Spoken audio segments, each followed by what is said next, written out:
This is a short video on how to navigate and use our item analysis. This particular item analysis is on the 2019 spring testing, and we're going to start by first showing you where you can locate that if it hasn't already been shared with you. So if you go to our staff resources and do a drop down to curriculum resources, you will see when that loads that we have put the item analysis spreadsheet on that page. Now it will get pushed down as other content is added.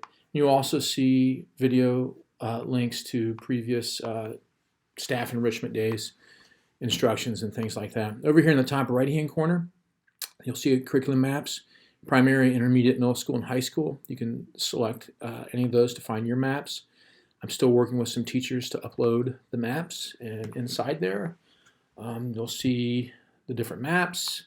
These aren't the ones that you'll edit, but these are used for alignment amongst the grades. And so this one here has an overview that was submitted, and I went ahead and added that, and by the end of the year we hope to have an overview for each of the maps that we've worked on.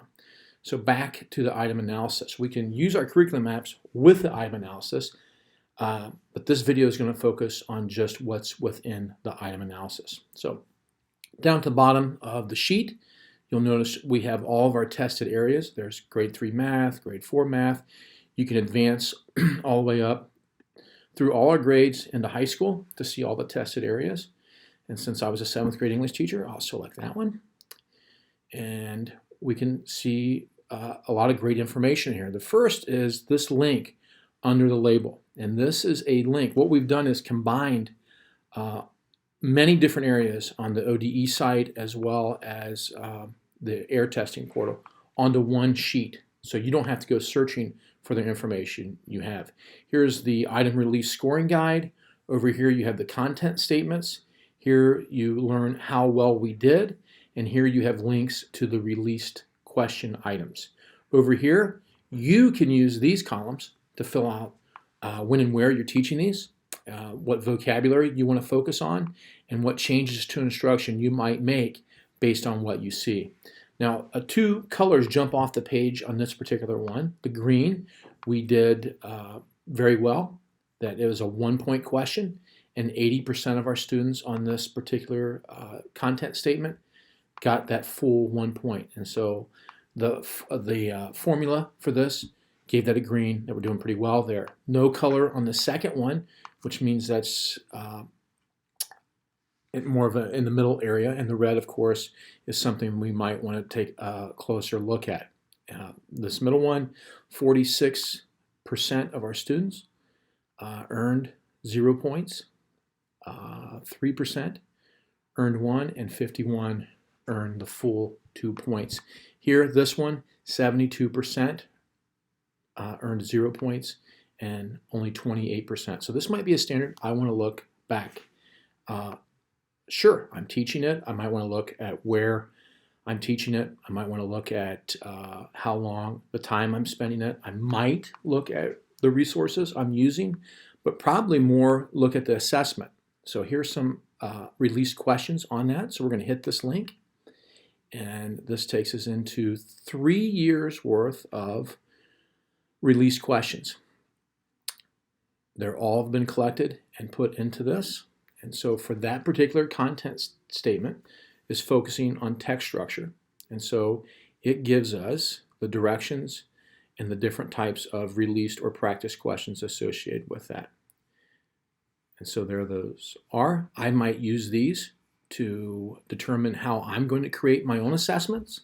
I might also use these to for practice, maybe bell ringers. I might show these to the students and just talk about the directions and talk about how the questions may be formulated and different things like that. So there's many ways to use the questions, and we have access to those in one click on this sheet. And so I would look for areas, a couple standards. I wouldn't focus on all the standards that that I want to improve on.